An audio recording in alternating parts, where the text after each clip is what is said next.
संघर्ष करो, हम आपके साथ हैं। बीएसपी की क्या पहचान, नीला झंडा हाथी निशान, बीएसपी की क्या पहचान, नीला झंडा हाथी निशान। बाबा साहब डॉक्टर भीमराव अंबेडकर अमर रहे, अमर रहे, अमर रहे। बाबा साहब डॉक्टर भीमराव अंबेडकर अमर रहे, अमर रहे, अमर रहे। मनोहर श्री कांसीराम साहब अमर रहे, अमर रहे, अमर रहे। मनोहर श्री कांसीराम साहब अमर रहे, अमर रहे, अमर रहे। बहन कुमारी मायावती जी जिंदाबाद, जिंदाबाद, जिंदाबाद, बहन कुमारी मायावती जी जिंदाबाद, जिंदाबाद, जिंदाबाद, बहुजन समाज पार्टी जिंदाबाद, जिंदाबाद, जिंदाबाद, बहुजन समाज पार्टी जिंदाबाद, जिंदाबाद, जिंदाबाद, माननीय आकाश आनंद जी जिंदाबाद, जिंदाबाद, जिंदाबाद, माननीय आकाश आनंद जी जिंदाबाद, जिंदाबाद, जिंदाबाद। माननीय आकाश आनंद जी संघर्ष करो, हम आपके साथ हैं। माननीय आकाश आनंद जी संघर्ष करो, हम आपके साथ हैं। बीएसपी की क्या पहचान, नीला झंडा हाथी निशान, बीएसपी की क्या पहचान, नीला झंडा हाथी निशान। बाबा साहब डॉक्टर भीमराव अंबेडकर अमर अमर रहे, रहे, अमर रहे। बाबा साहब डॉक्टर भीमराव अंबेडकर अमर रहे, अमर रहे, अमर रहे। बाबा साहब डॉक्टर भीमराव अंबेडकर अमर रहे, अमर रहे, अमर रहे। मनोहर श्री कांसीराम साहब अमर रहे, अमर रहे, अमर रहे। मनोहर श्री कांसीराम साहब अमर रहे, अमर रहे, अमर रहे। बहन कुमारी मायावती जी जिंदाबाद, जिंदाबाद, जिंदाबाद, बहन कुमारी मायावती जी जिंदाबाद, जिंदाबाद, जिंदाबाद, बहुजन समाज पार्टी जिंदाबाद, जिंदाबाद, जिंदाबाद, माननीय आकाश आनंद जी जिंदाबाद, जिंदाबाद, जिंदाबाद, माननीय आकाश आनंद जी जिंदाबाद, जिंदाबाद, जिंदाबाद, माननीय आकाश आनंद जी जिंदाबाद, जिंदाबाद, माननीय जिंदाबाद। आकाश आनंद जी संघर्ष करो, हम आपके साथ हैं। माननीय आकाश आनंद जी संघर्ष करो, हम आपके साथ हैं। बीएसपी की क्या पहचान, नीला झंडा हाथी निशान, बीएसपी की क्या पहचान, नीला झंडा हाथी निशान। बाबा साहब डॉक्टर भीमराव अंबेडकर अमर रहे, अमर रहे, अमर रहे। बाबा साहब डॉक्टर भीमराव अंबेडकर अमर रहे, अमर रहे, अमर रहे। मनोहर श्री कांसीराम साहब अमर रहे, अमर रहे, अमर रहे। मनोहर श्री कांसीराम साहब अमर रहे, अमर रहे, अमर रहे। बहन कुमारी मायावती जी जिंदाबाद, जिंदाबाद, जिंदाबाद, बहन कुमारी मायावती जी जिंदाबाद, जिंदाबाद, बहुजन जिंदाबाद, समाज पार्टी जिंदाबाद, जिंदाबाद, जिंदाबाद, माननीय आकाश आनंद जी जिंदाबाद, जिंदाबाद, जिंदाबाद, माननीय आकाश आनंद जी जिंदाबाद, जिंदाबाद, जिंदाबाद, माननीय आकाश आनंद जी जिंदाबाद, जिंदाबाद, माननीय जिंदाबाद। आकाश आनंद जी संघर्ष करो, हम आपके साथ माननीय हैं। आकाश आनंद जी संघर्ष करो, हम आपके साथ हैं। माननीय आकाश आनंद जी संघर्ष करो, हम आपके साथ हैं। बीएसपी की क्या पहचान, नीला झंडा हाथी निशान, बीएसपी की क्या पहचान, नीला झंडा हाथी निशान। बहन कुमारी मायावती जी जिंदाबाद, जिंदाबाद, बहन जिंदाबाद, कुमारी मायावती जी जिंदाबाद, जिंदाबाद, बहुजन जिंदाबाद, समाज पार्टी जिंदाबाद, जिंदाबाद, माननीय जिंदाबाद, आकाश आनंद जी जिंदाबाद, जिंदाबाद, जिंदाबाद, माननीय आकाश आनंद जी जिंदाबाद, जिंदाबाद, माननीय जिंदाबाद। आकाश आनंद जी संघर्ष करो, हम आपके साथ हैं। माननीय आकाश आनंद जी संघर्ष करो, हम आपके साथ हैं। बीएसपी की क्या पहचान, नीला झंडा हाथी निशान। बीएसपी की क्या पहचान। साथियों, जिनके इंतजार में हम लोग काफी देर से जिनका आप इंतजार कर रहे थे, आज के इस कार्यक्रम के मुख्य अतिथि बहुजन समाज पार्टी के राष्ट्रीय कोऑर्डिनेटर, हम सब के अगुआ, परम आदरणीय, परम सम्मानित माननीय आकाश आनंद जी हम सबके बीच में आ चुके हैं।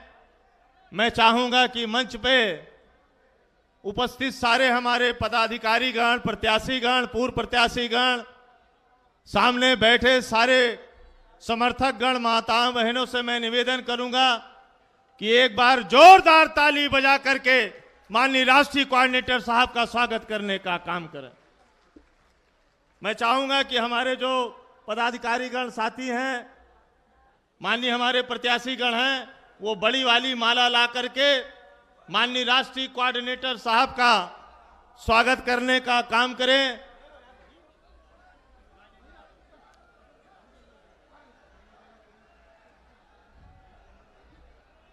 बाबा साहब अमर रहे।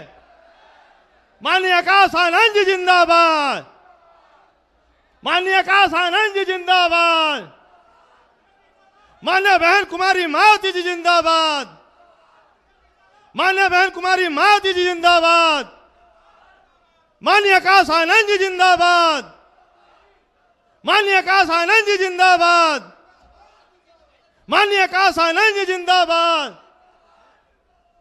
अब मैं चाहूंगा कि आदरणीय प्रदेश अध्यक्ष जी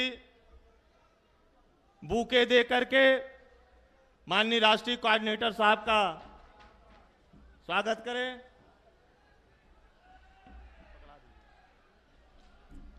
इसके साथ साथ आदरणीय श्री घनश्याम चंद्र खरवार जी पूर्व सांसद तथागत बुद्ध जी की मूर्ति देकर के स्वागत करें।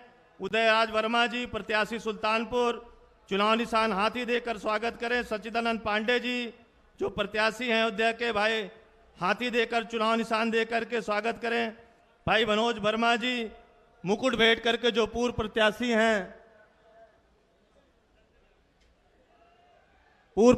हैं विधानसभा टांडा के, भाई मनोज वर्मा जी मुकुट भेंट करके स्वागत करने का काम करें। भाई दिलीप कुमार विमल जी जो प्रभारी हैं, भाई बाबा साहब की मूर्ति दे करके स्वागत करें। अरविंद गौतम जी चित्र भेंट करके स्वागत करें। संगम गौतम जी तथागत गौतम बुद्ध की मूर्ति देकर स्वागत करें।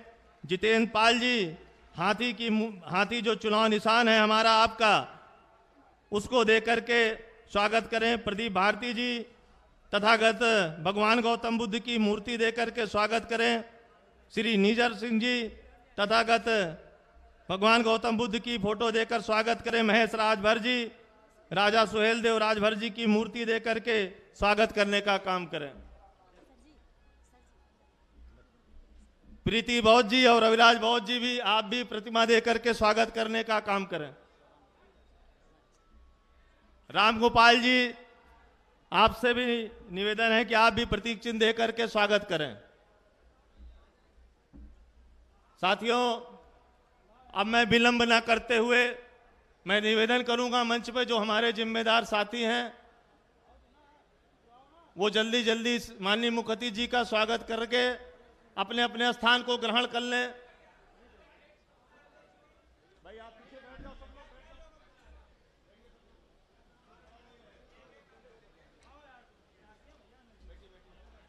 हो गया अब मैं चाहूंगा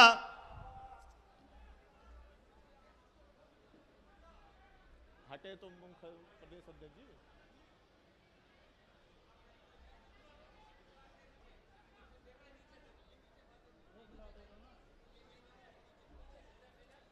साथियों, मैं आज के इस कार्यक्रम के मुख्य अतिथि बहुजन समाज पार्टी के राष्ट्रीय कोऑर्डिनेटर परम आदरणीय परम सम्मानित माननीय आकाश आनंद जी से अनुरोध करूं कि हम सबको संबोधित करें। उससे पहले दोनों हाथ उठा करके जो हमारे मंच के साथी हैं, सामने के साथी हैं, उनका स्वागत करने का काम करें। बाबा साहब अमर रहे, बाबा साहब अमर रहे, मानवर काशीराम साहब अमर रहे, मान्य बहन कुमारी मायावती जी जिंदाबाद, मान्य बहन कुमारी मायावती जी जिंदाबाद, माननीय आकाश आनंद जी जिंदाबाद, माननीय आकाश आनंद जी जिंदाबाद। आकाश आनंद जी आप संघर्ष करें, आकाश आनंद जी आप संघर्ष करें। 6 बजे तक की परमिशन के बाद बंद है। अब मैं बड़े ही अदब से गुजारिश करूंगा आज के इस कार्यक्रम के मुख्य अतिथि बहुजन समाज पार्टी के राष्ट्रीय कोऑर्डिनेटर परम आदरणीय परम सम्मानित आदरणीय आकाश आनंद जी आए और हम सबको संबोधित करने का कष्ट करें। आदरणीय आकाश आनंद जी।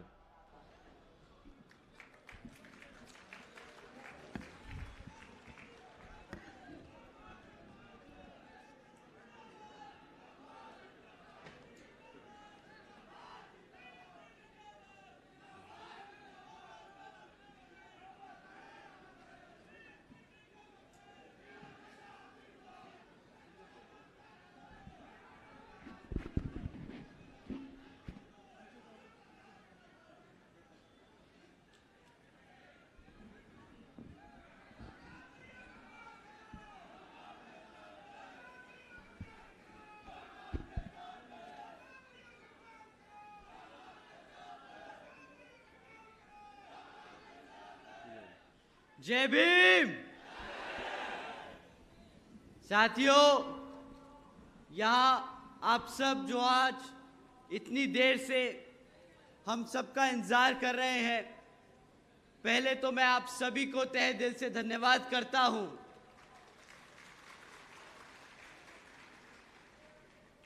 मुझे पता है कि आप काफी घंटों से यहाँ पे खाली पेट वेट कर रहे हैं, खाली पेट आप लोग इंतजार कर रहे हैं। तो जब मैं यहाँ पे उतरा तो सबसे पहले हमारी टीम ने हमसे बोला कि सर पहले खाना खा लेते हैं। मैंने कहा नहीं, हमारे लोग भूखा इंतजार कर रहे हैं, तो हम सीधा पहले अपने लोगों से मिलेंगे, उसके बाद कुछ और देखेंगे। तो आप सबके साथ, तो साथियों, मैं समझ सकता हूं कि आप काफी देर से इंतजार कर रहे हैं। मैं आप लोगों का ज्यादा समय नहीं जाया करूंगा, परंतु आज इतनी बड़ी संख्या में हमारे सभी युवा साथी, हमारे सभी बड़े बुजुर्ग, हमारी माताएं बहनें जो आज इतनी बड़ी संख्या में यहाँ मौजूद हैं, आप सभी को तहे दिल से धन्यवाद करता हूं।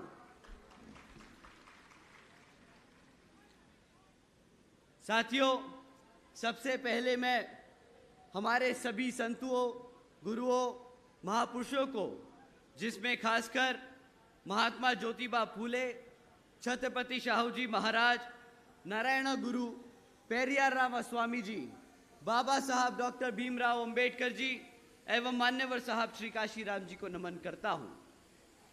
साथियों, इस लोकसभा के संबंध में जरूरी बातें आप लोगों के बीच में रखने से पहले मैं बहुजन समाज पार्टी की राष्ट्रीय अध्यक्ष व उत्तर प्रदेश की 4 बार मुख्यमंत्री व पूर्व सांसद आदरणीय बहन जी के नाम से लोकप्रिय बहन कुमारी मायावती जी को भी पूरे तहे दिल से आभार प्रकट करता हूं। साथियों, बहन जी ने अपना पूरा जीवन यहां बामसेफ, DS4 व BSP के जन्मदाता व संस्थापक मान्यवर साहब श्री कांशीराम जी के बताए हुए रास्ते पर चलकर परम पूज्य बाबा साहब डॉक्टर भीमराव अंबेडकर जी के बताए हुए मानवतावादी व आत्मसम्मान व स्वाभिमान के मूवमेंट के कारवां को अपने आजीवन त्याग, तपस्या व कड़े संघर्ष के जरिए नई राजनीतिक ऊर्जा व शक्ति व पहचान दी है तथा उत्तर प्रदेश जैसे विशाल व महत्वपूर्ण राज्य में 4 बार अपनी पार्टी BSP के नेतृत्व में सरकार बनाकर खासकर बहुजन समाज के लिए एक ऐसी मिसाल बन चुकी हैं जिससे प्रेरणा लेकर करोड़ों लोग आज यहाँ सामाजिक परिवर्तन व आर्थिक तरक्की के मिशनरी कार्य से जुड़ चुके हैं। इतना ही नहीं, बल्कि मैं खुद भी उनके इस नेतृत्व से प्रभावित होकर BSP के मूवमेंट से जुड़ चुका हूं और उनके पद चिन्हों पर चलकर उस मिशनरी दायित्व, कर्तव्य व फर्ज को पूरा निभाने की कोशिश करता रहूंगा। साथियों, जैसा कि आप जानते हैं, लोकसभा आम चुनाव चल रहे हैं और इन चुनावों में भी पहले की तरह ही यहाँ पर इस बार भी दुश्मन साम दाम दंड भेद का इस्तेमाल करेगा। और साथियों, दुश्मन आप लोगों को सामने से आकर वार नहीं करने वाला। साथियों, इस बार दुश्मन हमारे बीच में रहकर एक बहरूपिये के रूप में हमारे साथ हमें, हमारे समाज को, हमारे कार्यकर्ताओं को, हमारे वर्करों को गुमराह करने की पूरी कोशिश करेगा। तो साथियों, आप कैसे पहचानोगे इन बहरूपियों को? साथियों, ये लोग जो आपके बीच में रहकर आपको गुमराह करने का काम कर रहे हैं, ये आप लोगों के बीच में जय भीम के नारे लगाते हैं, ये लोग नीला पटका पहनते हैं, ये लोग बाबा साहब के विचारधाराओं को मानते हैं, परंतु जब अपने नेता चुनने की बारी आए, जब एक पार्टी पे वोट डालने की बारी आए, तो ये बड़े संभाल के, समझदारी से आप लोगों को सलाह देते हैं कि भाई, बहुजन समाज पार्टी बहुत पीछे रह चुकी है, हमारा असली नेता फलाना विपक्षी पार्टियों में रहता है। तो साथियों, अगर कभी कोई भी आप लोगों के बीच में रहकर जय भीम का नारा दे और कहे कि बहुजन समाज पार्टी हमारी पार्टी नहीं, तो साथियों समझ जाइएगा कि वो बहरूपिया, वो दुश्मन आपके बीच में आपसे बात कर रहा है। तो साथियों, ऐसे लोगों से जब आप लोग समझ जाएं, आप लोग पहचान ले, तो इनसे सतर्क रहिए। परंतु इन्हें लोगों को आपको सतर्क करने की जरूरत नहीं, आप लोगों को इनको बताने की जरूरत नहीं है कि आप लोगों ने इन्हें पहचान लिया। क्योंकि साथियों, अगर आपने इन्हें बता दिया कि आप इनको पहचानते हैं, तो ये फिर से आप लोगों की जगह से हटकर दूसरे लोगों के बीच में जाकर उनको गुमराह करने का काम करेंगे। तो साथियों, मैं आप लोगों से बड़ी जिम्मेदारी से कह रहा हूं, और अगर आप लोगों को ये बात सही लगे तो इन लाइनों के बाद जय भीम का नारा जरूर दीजिएगा।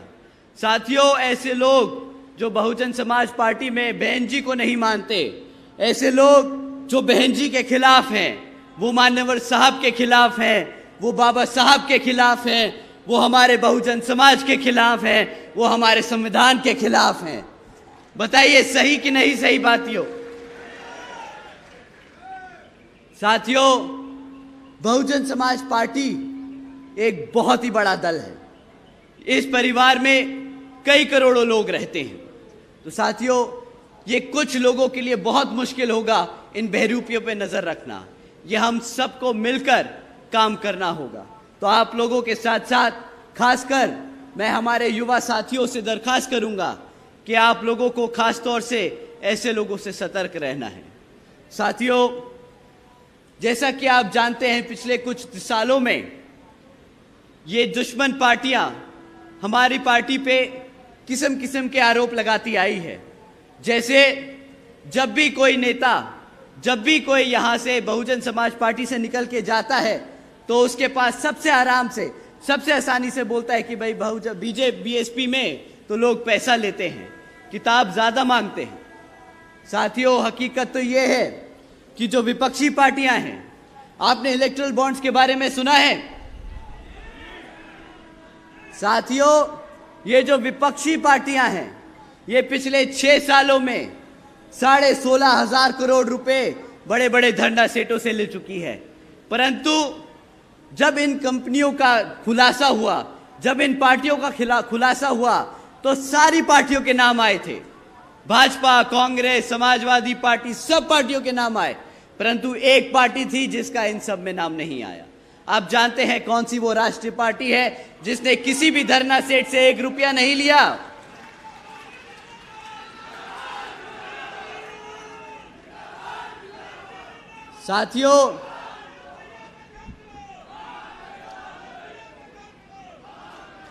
साथियों, बहुजन समाज पार्टी का उस लिस्ट में इसलिए नहीं नाम था क्योंकि बहुजन समाज पार्टी एक लौती पार्टी है जो अपने कार्यकर्ता, अपने समर्थकों के तन मन धन से चलती है, ना कि किसी धरना सेठ के पैसों से।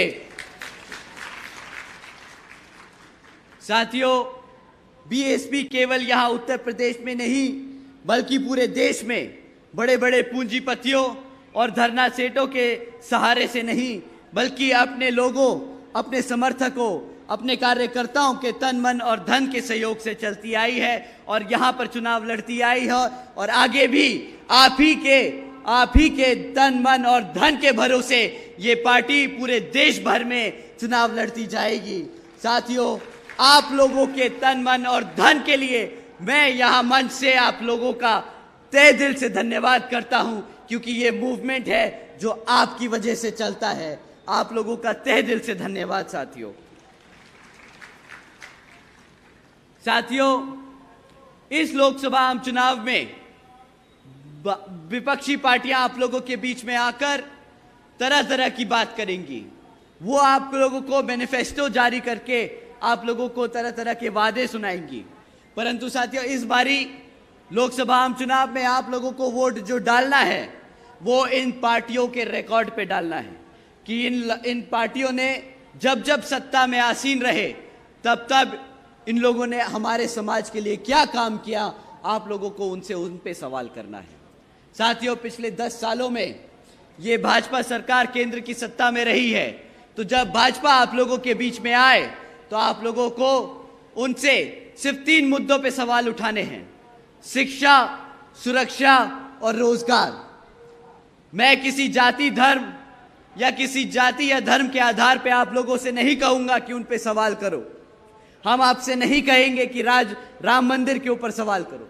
साथियों, बाबा साहब ने हमें शिक्षा के आधार पर अपना संवैधानिक हक और उनके राजनीतिक ताकत के लिए लड़ना सिखाया था।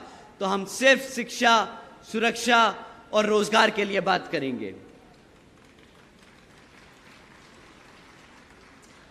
साथियों, अगर बीजेपी का रिकॉर्ड उठा के देखें, पिछले 10 सालों में शिक्षा के क्षेत्र में इन लोगों ने इतना मजाक किया है हमारे छोटे छोटे बच्चों के साथ कि अगर हम इनका सरकारी सर्वे भी उठा के देखें तो आज सरकारी स्कूलों में इतना बुरा हाल है कि आज 8वीं कक्षा के आधे से ज्यादा बच्चे गुणा भाग नहीं कर पाते। अगर आप उनसे अंग्रेजी में सवाल करें तो वो बेचारे अंग्रेजी नहीं समझ पाते। साथियों, ये तो भाजपा की शिक्षा के क्षेत्र में देन रही है। दूसरी तरफ जब आप उनको शिक्षा के क्षेत्र में घेरेंगे तो वो आपको डिजिटल इंडिया के बारे में बताएंगे। परंतु साथियों, डिजिटल इंडिया के नाम पर भी उन्होंने जो आप लोगों के साथ मजाक किया है वो भी मैं आप लोगों के बीच में छोड़ के जा रहा हूं ताकि आप उनसे सवाल उठाएं। साथियों, डिजिटल इंडिया के नाम पर 65% से ज्यादा सरकारी स्कूलों में आज एक भी कंप्यूटर की फैसिलिटी नहीं है। ये डिजिटल इंडिया बोलते हैं कि यहाँ पे युवा बच्चा, छोटा छोटा बच्चा पूरी दुनिया में सबसे बात कर पाएगा, टेक्नोलॉजी समझ पाएगा, बट वो समझेगा कैसे जब 65% से ज्यादा स्कूलों में कंप्यूटर ही नहीं है। तो साथियों, ये बहुत अच्छे पॉलिसी, बहुत अच्छे नारे देना जानते हैं, ये मार्केटिंग बहुत अच्छी करना जानते हैं, पर जब आप जमीनी स्तर पे इनके काम नापोगे तो पता चलेगा कि इन लोगों ने बातें बहुत बड़ी करी, काम के नाम पर 0 बटा लड्डू देके गए हैं, 0 बटा लड्डू देके गए हैं। साथियों, सबसे बड़ा मुद्दा पेपर लीक होने का। मैं समझ सकता हूं कि यहां पर कितने युवा साथी हैं जो पिछले 10 सालों में कई बार सरकारी भर्तियों के लिए एग्जाम देके आए हैं और जानकर उन्हें बड़ा दुख होता है कि कुछ महीने बाद वो पेपर लीक हो गया। यहां पर कितने युवा साथी हैं जिन्होंने पेपर दिया और पेपर लीक हो गया? सभी पंडाल में लोगों ने हाथ उठा रखे हैं। साथियों, हकीकत तो ये है कि ये लोग आप लोगों के साथ सिर्फ सरकारी नौकरी देने के नाम पर मजाक और खिलवाड़ करते आए हैं। तभी साथियों, पिछले 10 सालों में आज यहां पर युवा 30% पढ़ा लिखा युवा बेरोजगार घूम रहा है। साथियों, ये नहीं कि ये नहीं दे सकते, ऐसा नहीं है कि भारत सरकार में नौकरियां नहीं है, भारत सरकार में पद खाली नहीं है। आपको जानकर हैरानी होगी साथियों कि यहां पर केंद्र की सरकार में 30 लाख से ज्यादा पद खाली पड़े हैं, जहां पर इन लोगों ने जानबूझकर वो पद नहीं भरे हैं, क्योंकि वो जानते हैं अगर उन्होंने वो पद भरे तो उन्हें बाबा साहब के दिए हुए संविधान के हिसाब से आरक्षण भी देना पड़ेगा, और वो ना आपको रोजगार देना चाहते हैं ना वो आपको आरक्षण देना चाहते हैं। साथियों, रोजगार का इतना बुरा हाल है कि मैं आपको एक न्यूज हेडलाइन पढ़ के सुनाता हूं तो आपको समझ आएगा कि ये 30% की जो संख्या है वो कितनी बड़ी बन चुकी है। साथियों, गुजरात की एक खबर है, हमारे आदरणीय प्रधानमंत्री जी के प्रदेश से ये खबर है कि 17 लाख से ज्यादा युवाओं ने मात्र 3,500 नौकरियों के लिए अप्लाई किया था। साथियों, अगर सिर्फ 3,500 नौकरियां निकली तो उसके लिए 17 लाख बच्चों ने अप्लाई किया। रोजगार और बेरोजगारी का क्या हाल है वो इन्हीं आंकड़ों से समझ आता है। साथियों, जब हमारे बच्चे पढ़ लिख नहीं पाएंगे, जब उनके पास रोजगार नहीं होगा, तो वो आप लोगों का ध्यान किस तरीके से भटकाएंगे वो भी मैं आपको बताता हूं। साथियों, ये पिछले कुछ महीनों से सीना चौड़कर आप लोगों के बीच में मुफ्त राशन देने की बात कर रहे हैं। ये कहते हैं कि इन्होंने 80 करोड़ जनता को मुफ्त में राशन देने का काम किया है। आप लोग ही बताइए साथियों, जब 2014 में ये हम सब से वोट मांगने आए थे, जब ये जनता से वोट मांगने आए थे, तो इन्होंने वादा मुफ्त में राशन देने का किया था या सालाना 2 करोड़ नौकरी देने का किया था? आप बताइए साथियों, किसका वादा किया था? साथियों, 2 करोड़ नौकरी देने का वादा किया था, परंतु जब नौकरी नहीं दे पाए तो सोचा मुफ्त में राशन ही देके इनका मुंह बंद कर दिया जाए। साथियों, आप ही बताइए, ये जो 80 करोड़ जनता को इन्होंने मुफ्त में राशन दिया है, अब जब भारत में 140 करोड़ लोग हैं तो 80 करोड़ बोले तो आधा भारत इन्होंने भिखारी बना दिया। आधा भारत इन्होंने भिखारी बनाने का काम किया है पिछले 10 सालों में। साथियों, एक सिंपल सा, बड़ा आम सा आप लोगों के साथ मैं गणित करना चाहता हूं। ये 80 करोड़ जो राशन दे रहे हैं 80 करोड़ लोगों को, इसकी कीमत अब पता है आप लोगों को कि आपको क्या चुकानी पड़ रही है?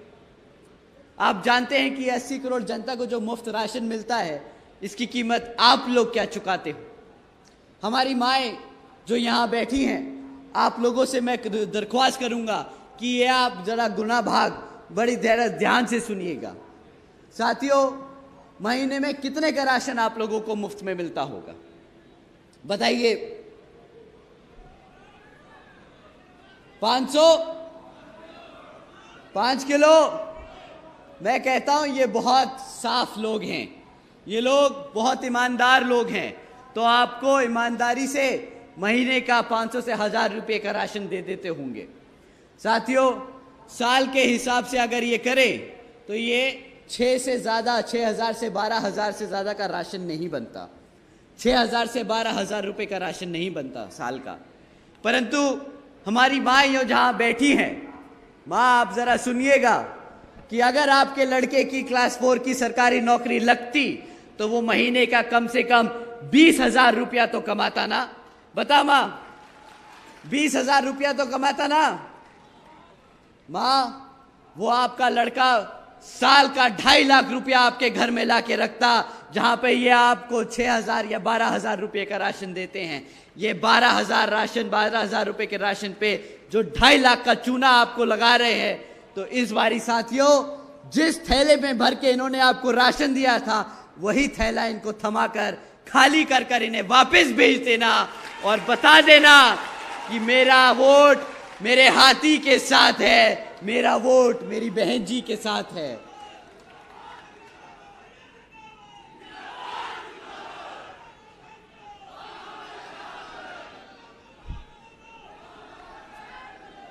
साथियों, इन लोगों ने महंगाई का भी बहुत बड़ा मुद्दा उठाया था 2014 में, परंतु जब आप इन लोगों की मीटिंगें और इनकी रैलियां और इनके भाषण सुनते हैं तो ना इनको रोजगार याद आता है, ना इनको शिक्षा याद आती है, ना इनको अब महंगाई याद आ रही है। साथियों, बताइए कि आप लोग इस मीटिंग में आने के लिए कितने रुपए का पेट्रोल डला कर आए हैं? बताइए साथियों, कितने का पेट्रोल डला है? 100 रुपया? 200 रुपया? 3,000? तुम्हारी गाड़ी ज्यादा पी रही है तेल भाई। साथियों, जब ये लोग सत्ता में आए थे 2014 में, तब पेट्रोल का दाम 50-60 रुपया हुआ करता था। आज यही पेट्रोल 100 रुपया पार कर रहा है। परंतु अब ये आप लोगों से पेट्रोल के दामों के बारे में बात नहीं करेंगे, क्योंकि उन्हें पता है कि इन्होंने पिछले 10 साल में सिर्फ और सिर्फ महंगाई कर कर अपने धरना सेठों के जेब भरने का काम किया है। हमारे गरीब और हमारे बहुजन समाज के लिए एक भी काम ये लोग नहीं गिनवा सकते आपको। साथियों, अभी कुछ दिन पहले ही बीजेपी के बहुत बड़े नेता ने हमसे कहा कि कुछ लोग बीजेपी को बुलडोजर की सरकार कहकर बदनाम करने का काम कर रहे हैं। वो जो नेता हैं वो यही उत्तर प्रदेश से सांसद हैं और बहुत ही उच्च स्तर पे यहाँ भारत सरकार में एक पद पर हैं। वो कहते हैं यूपी में बीजेपी की सरकार ने जनता के लिए बहुत से काम किए। आपको अपनी आंखें खोलकर देखना चाहिए और पता करना चाहिए कि यूपी में कितनी तरक्की हो रही है। तो साथियों, वो बहुत बड़े नेता हैं, इसलिए हमने उनकी बात मानी और हमने अपनी आंखें खोलकर देखा और कहना बंद कर दिया कि यूपी की सरकार बुलडोजर की सरकार नहीं है। परंतु जो हमने जाना वो हम आप लोगों के सामने रख रहे हैं। फिर आप बताइएगा कि यूपी की सरकार तरक्की की सरकार है या फिर बर्बादी की सरकार। साथियों, जब हमने जाना, जब हमने पढ़ाई लिखाई करी, इसके बारे में ताजबीन करी, तो हमें पता चला कि पिछले एक साल में हमारे उत्तर प्रदेश में 65,000 से ज्यादा हमारी बहन बेटियों और माताओं पर अत्याचार के केस दर्ज किए गए हैं। साथियों, यही नहीं बल्कि 400 से ज्यादा किसानों ने यहाँ उत्तर प्रदेश में अपनी खुद की जान ले ली, क्योंकि इनकी भाजपा की सरकार की चलती गलत नीतियों के तहत। साथियों, ये भी खबर सुनी हमने कि 62 प्यून की नौकरियों के लिए 90,000 से ज्यादा यहाँ पीएचडी ग्रेजुएट्स और मास्टर्स के स्टूडेंट्स ने इन प्यून की नौकरी के लिए अप्लाई किया। साथियों, यही नहीं, 40% से ज्यादा 5 साल की कम उम्र के बच्चों कुपोषण के शिकार हैं। यूपी में बच्चों के खिलाफ यौन शोषण के मामले देश में सबसे ज्यादा हो चुके हैं। हमारे यूपी में हत्याओं के केस यहां पर देश में सबसे ज्यादा हो चुके हैं। आदरणीय नेताजी, आप जिस उत्तर प्रदेश के वाराणसी से सांसद हैं, वो प्रदेश आज भारत का किडनैपिंग कैपिटल बन चुका है। साथियों, किडनैपिंग कैपिटल बन चुका है। आज उत्तर प्रदेश में 16,000 से ज्यादा किडनैपिंग के केस दर्ज किए जाते हैं। तो ठीक है साथियों, हम नहीं बोलेंगे बुलडोजर की सरकार। आप लोग जो यहाँ की सरकार को तरक्की की सरकार बता रहे थे, उसको हम बदतमीजी और गद्दारी की सरकार कहते हैं। बदतमीजी और गद्दारी की सरकार कहते हैं। साथियों, जो सरकार अपने बच्चों को भूखा रखे, जो सरकार अपनी बहन बेटियों पर अत्याचार होने दे, जो सरकार युवाओं को बेरोजगार रखे, जो सरकार अपनी आवाम को मुफ्त के राशन के नाम पर गुलाम बनाकर रखे, वो सरकार। साथियों, 2 करोड़ नौकरी का वादा देकर युवाओं के साथ जो धोखा किया, वो मत भूलिएगा वोट डालते वक्त। अग्निवीर योजना चलाई थी, उसके नाम पर भी जो मजाक किया है वो भी मत भूलिएगा, क्योंकि मुझे पता है यहाँ से हजारों बच्चे आर्मी और पैरामिलिट्री फोर्सेस के लिए अप्लाई करते हैं। तो जब वो अग्निवीर योजना आई थी तो कितने लोगों को लाठी पड़ी थी, मुझे पता है। हमारे युवा साथियों को जब वो लाठी पड़ी थी तो क्या उन पे बीत रही थी। तो डालते वक्त वोट वो याद रखना साथियों। साथियों, जब इन्होंने हमें शिक्षा के क्षेत्र में पढ़ने नहीं दिया, जब इन्होंने हमें रोजगार नहीं दिया, तो हमें हमारे रिजर्वेशन से भी हमें दूर कर दिया। नोटबंदी का बात भी किया था इन्होंने, कहा था विदेशों से काला धन लेके आएंगे और हर एक व्यक्ति को 15 लाख रुपए देने का काम करेंगे। आए 15 लाख साथियों आप लोगों के खातों में? नहीं आए ना 15 लाख। आपको पता है आपके साथ क्या हुआ है पिछले 10 सालों में? 15 लाख का वादा किया था। आपको पता है आपकी यूपी सरकार के ऊपर कितना कर्जा है? आप लोग जानते हैं कि जब जब यहाँ यूपी में एक एक बच्चा पैदा होता है तो आज वो 3.5 लाख कर्जे के साथ पैदा होता है। इतना सरकार ने कर्जा ले लेके यहाँ की जनता को भिखारी बना दिया, गरीब बना दिया। तो साथियों, इन लोगों से सवाल करना, साल के 12,000 रुपए के बदले 2.5 लाख का चूना, 2 करोड़ नौकरियों के नाम पर डंडे मारना और महंगाई के नाम पर सब्सिडी देना, हमें नहीं चाहिए ऐसी भारत की सरकार। ये कोई विकसित भारत नहीं, ये कोई विकसित भारत नहीं साथियों। इसी क्रम में समाजवादी पार्टी भी आप लोगों के बीच में आकर आपसे वोट मांगने का काम करेगी। परंतु साथियों, ये वो पार्टी है जिसने जिस समाज ने इनको एक तरफा वोट डाला था 2022 में, आप जानते हैं किस समाज की बात कर रहा हूं मैं? आप जानते हैं किस समाज की बात कर रहा हूं मैं? साथियों, हमारे मुसलमान भाइयों ने इन्हें एक तरफा वोट डाला 2022 के इलेक्शन में, परंतु पिछले 2.5 साल से जब जब हमारे इस समाज पर अत्याचार हुआ, इन लोगों के नेता मुंह पर टेप लगाकर अपने घरों में बंद बैठे रहे। इनकी हिम्मत नहीं हुई कि हमारे समाज के लिए ये खड़े होकर लड़ सके। साथियों, परंतु जब रिजर्वेशन इन प्रमोशन का बिल राज्यसभा में आया तो इनके मुंह से वो टेप उतर गई। ये राज्यसभा पहुंच गए और वो बिल फाड़ने का इन्होंने सबसे पहले काम किया। आप बताइए, ऐसी पार्टी को वोट देने लायक है कि नहीं? आप ही बताइए।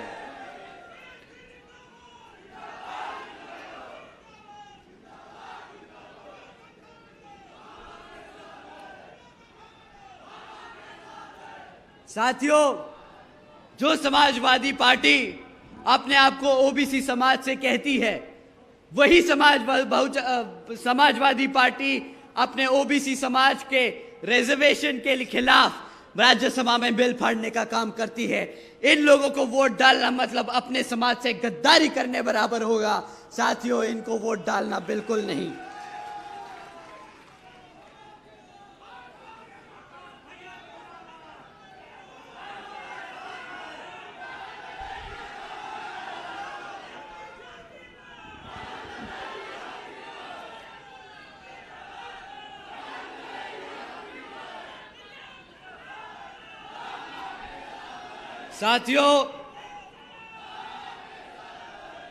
साथियों, गठबंधन के दौर से समाजवादी पार्टी के साथ साथ 2% की वोट रखने वाली पार्टी भी आप लोगों के बीच में आएगी। वो हाथ दिखाने वाली पार्टी है ना, जो हाथ दिखाती है, क्या नाम है? कांग्रेस पार्टी भी आप लोगों के बीच में आएगी। वो आजकल कह रही है कि हम अपने सभी SC, ST, OBC व पिछड़े समाज को रिजर्वेशन देने की पूरी कोशिश करेंगे। साथियों, उनसे कोई पूछे कि भाई पिछले 60 साल से जब आप सत्ता में थे तब आपको अपने Bahujan Samaj, SC, ST, OBC समाज, पिछड़ा समाज नहीं याद आया? आज इस पार्टी का अस्तित्व खतरे में है तो इसे आपकी याद आ रही है। साथियों, इनको अब आपकी याद आ रही है। जब इन्होंने आपको सही समय पे मदद नहीं करी तो इनको भी नहीं बनता आप लोगों के सामने आए। तो जब ये हाथ लेकर आप लोगों के सामने आए तो उस हाथ में खाली एक चवन्नी पकड़ा देना और बोल देना, ये लो हमारी तरफ से तुम्हें दक्षिणा, जाओ अपने घर। उत्तर प्रदेश हाथी का प्रदेश है। उत्तर प्रदेश बहुजन समाज का प्रदेश है। उत्तर प्रदेश बहन कुमारी मायावती जी का प्रदेश है।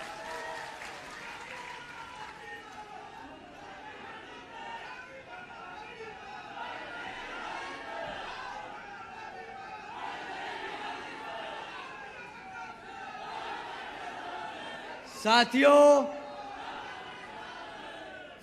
बहुजन समाज पार्टी एक लौती पार्टी है जिसने हर समाज को सम्मान देने का काम किया है।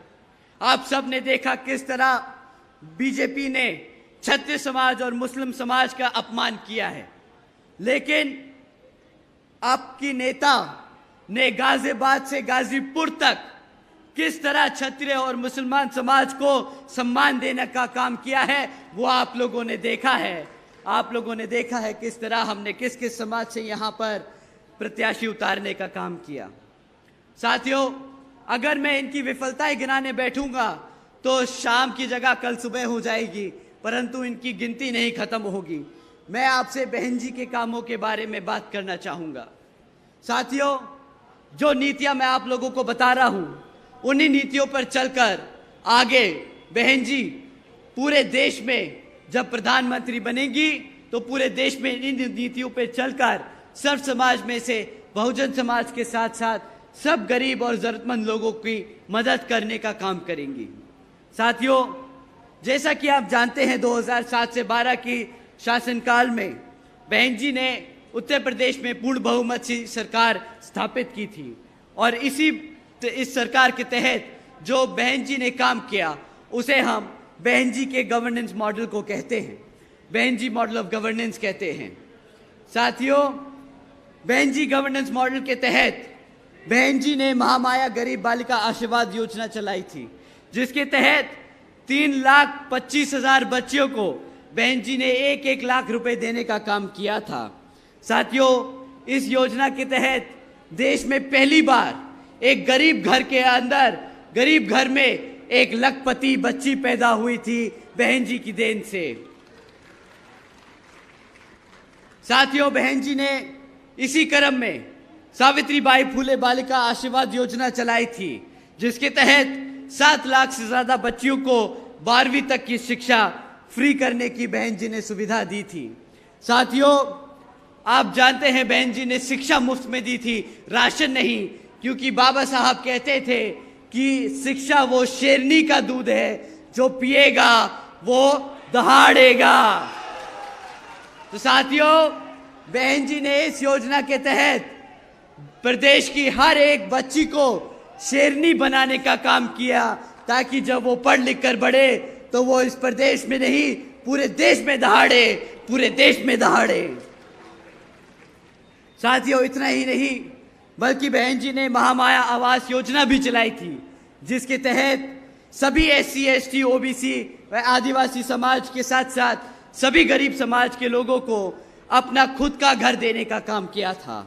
साथियों, बहन जी ने इस योजना के तहत 12,500 करोड़ अपने सभी जरूरतमंद लोगों को खर्चा कर उनको खुद का घर देने का काम किया।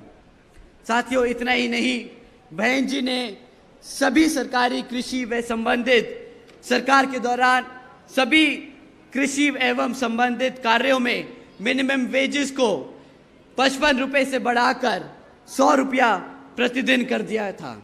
और इतना ही नहीं, बल्कि क्रीमी लेयर की वार्षिक आय को भी 3 लाख रुपए से बढ़ाकर 5 लाख रुपए करने का काम किया। इतना ही नहीं, हमारे सभी युवा साथियों को 90,000 से ज्यादा शिक्षकों को नौकरी देने का काम किया, 1 लाख से अधिक सफाई कर्मचारियों की भर्ती की, 2 लाख से अधिक जवानों को पुलिस फोर्स में भर्ती किया। यहाँ पे जितने भी पुलिस फोर्स के लोग खड़े हैं, उनको मालूम होगा कि जब बहन जी की सरकार थी तो कितने बड़े स्तर पर बिना किसी जाति, बिना किसी धर्म, बिना किसी से पैसा लिए सबको पुलिस फोर्स में भर्ती करने का काम किया आदरणीय बहन कुमारी मायावती जी ने। इतना ही नहीं, बल्कि 6 लाख से ज्यादा हमारे सभी अपर कास्ट समाज के गरीब भाइयों को जो पढ़े लिखे थे उनको सरकारी नौकरी देने का काम किया। साथियों, यही है बहन जी मॉडल ऑफ गवर्नेंस, जिसके तहत बहन जी ने गरीबों को घर दिया, बच्चियों को पढ़ने की शिक्षा दी, फ्री में शिक्षा दी और हमारे सभी युवा साथियों को रोजगार दिया।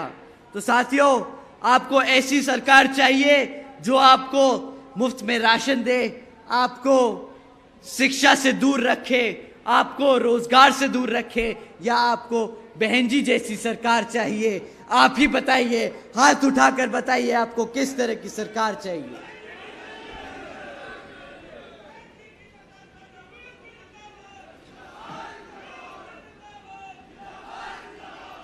साथियों, मैं आपसे यही खास अपील करता हूं कि इस समय आप लोग आपस के मनमुटाव, झगड़ों को एक तरफ कर कर यहां हमारी तरफ से जो बहन जी ने प्रत्याशी आप लोगों को दिए हैं, आप उनको आने वाले लोकसभा आम चुनाव में भाती के सामने वाला बटन दबाकर भारी वोटों से जिताने का काम करें। साथियों, कुमार हयात अंसारी जी को जो अंबेडकर नगर से लड़ रहे हैं, आप इनको भारी वोटों से जिताने का काम करें। आप लोगों से पुरजोर अपील है। साथियों, सच्चिदानंद पांडे जी जो यहां से अयोध्या से हमारे लोकसभा चुनाव के प्रतिनिधि हैं, आप इनको भी भारी वोटों से जिताकर पार्लियामेंट में भेजने का काम करें, ताकि ये पार्लियामेंट में जाकर आप लोगों के हकों के लिए लड़ सके। साथ ही इसी क्रम में उदराज वर्मा जी जो यहां से सुल्तानपुर से आपके प्रत्याशी हैं, इनको भी आप भारी मतों से जिताकर पार्लियामेंट में भेजने का काम करें। साथियों, ददन खान जी, मैं आप लोगों से दरख्वास्त करता हूं और ये बहन जी की भी पुरजोर अपील है, आप सभी इन सभी हमारे प्रत्याशियों को भारी वोटों से जिताकर पार्लियामेंट में भेजने का काम करें, ताकि फिर ये सब आप लोगों के हितैषी, आप लोगों के हकों के लिए लड़ सके और बहन जी को प्रधानमंत्री बना सके। अपनी बात यही समाप्त करते हुए आप लोगों का एक बार फिर से धन्यवाद करता हूं। जय भीम, जय भारत। बाबा साहब अमर रहे, बाबा साहब अमर रहे, बाबा साहब अमर रहे, मनोहर काशीराम साहब अमर रहे, मनोहर काशीराम साहब अमर रहे। बहुजन समाज पार्टी जिंदाबाद।